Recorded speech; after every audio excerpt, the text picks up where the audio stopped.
Bien, bonjour.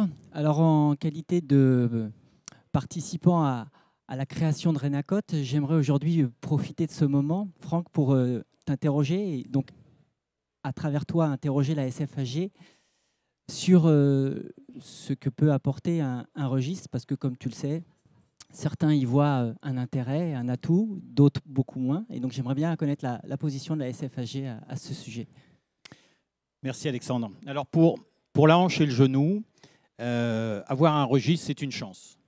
En France, on est un peu derrière tout le monde en Europe et dans le monde. Et avoir un registre sur les prothèses de hanche et les prothèses de genou, c'est indispensable, pour plusieurs raisons.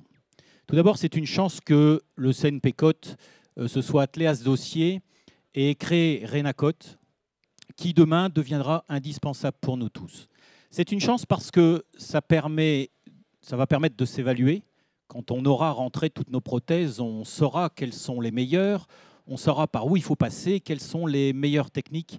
Et pour progresser, il faut d'abord s'évaluer.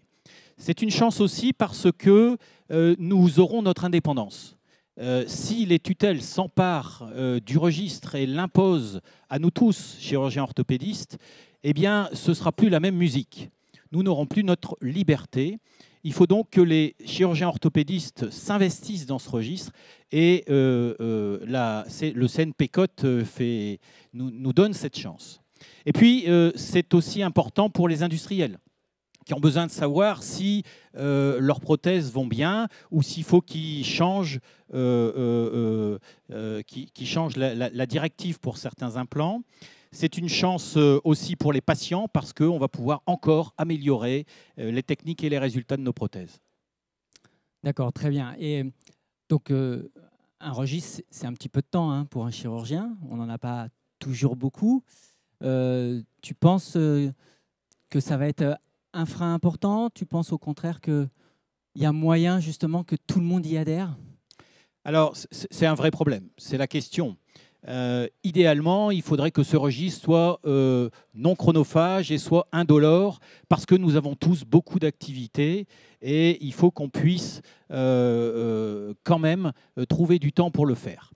L'idéal, en dehors de ce qui est déjà fait et qui correspond à un registre complet, l'idéal serait d'avoir une entrée dans le registre qui soit facile. Et une des solutions est de rentrer le nom du patient à chaque fois qu'on en pose l'indication. On a tous notre ordinateur devant nous en consultation. Ouvrir Renacot, rentrer le nom, le prénom, la date de naissance, le numéro de sécurité sociale et un mail, eh bien, ça permet tout de suite de rentrer le patient dans Renacot.